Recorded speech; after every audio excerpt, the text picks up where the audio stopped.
Hi there, this is Dr. Becerra with Be Well Psychological Services. I want to welcome you to my new private practice and let you know I am accepting new clients, and I'm excited to get to meet you.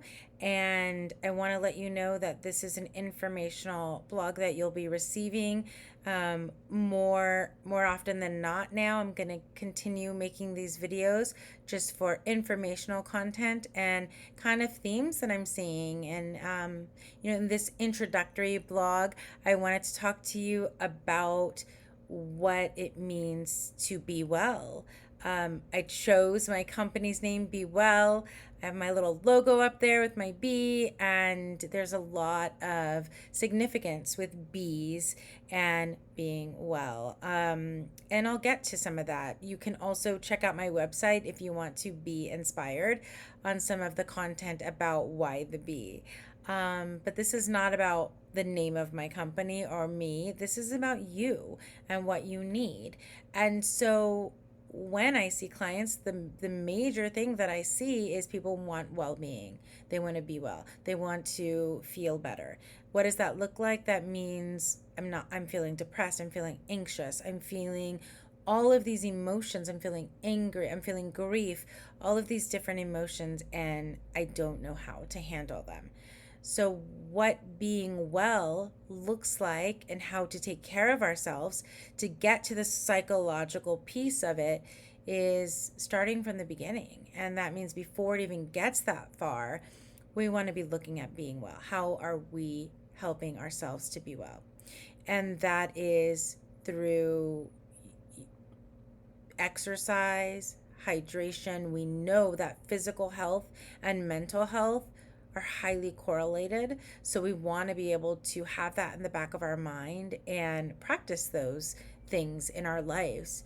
Another thing is your communication, so having meaningful communications with others, not gossiping, not partaking in negative, toxic um, behaviors or conversations with others. Talking if you can, and if the other person is willing, talking and having a conversation about issues that you are struggling with. Another part of communication that sometimes gets in our way is self-talk. So negative self-talk, I'm stupid, I'm a failure, no one will ever love me, I'm this or that, right?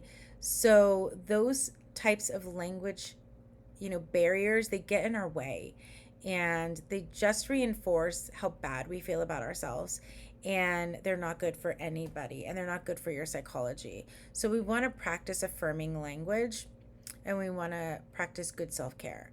And sometimes people are like, some of the things that I'll hear is I'm not good at this, and that might be something as easy as tacking on another word at the end. I'm not good at this yet. And that changes a lot of perspectives and helps us to kind of take it easy on ourselves. So, like self compassion, that sort of thing, is really, really important for well being. The other thing is self care, self talk, communication. That's all part of self care. All of this is part of a self care. But where else can you practice some self care? Is it that I need a little space from the family? Is it that I need some therapy because I'm a struggling mom and, I'm really, really snapping at my kids right now and they're wondering what's happening? Yeah, it could be that too. Is it that I need just some downtime and just to go and have some peace and take a little walk around the block, or go get my exercise, or go have some water before I have a hard conversation? Self care is also, a lot of people think it's bubble baths and getting my nails done or getting a pedicure. It's so much more than that. It's finding a passion that you're really clear about. And a lot of the times I'll ask people, like, what are you passionate about? What do you love? And they have no idea. They're like, I have no idea what I love. I've never thought about it. My whole life has been helping, people pleasing, helping others.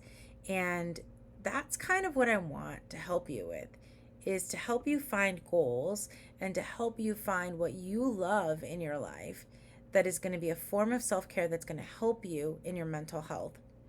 Loving yourself sounds very easy. Just love yourself, right? Everyone says just love yourself. Loving yourself is very hard to do when you don't believe in yourself. So, my goal and my work with you is to help you, set boundaries with others. Say no sometimes when you really want to say no, but most of the time you say yes because it's what everybody else wants. I want to help you stop thinking about what other people think about you and taking things personal. So, all of those things are going to be so, so important. And that's just the beginning of how to start being well. So, if you've enjoyed this, there is a blog, a written blog attached to it that'll tell you a little bit more about each component. And if you are interested in starting some therapy and starting the process and the journey with me of being well, please reach out. Again, this has been Dr. Becerra with Be Well Psychological Services, and I'm excited to get to know you. Thanks.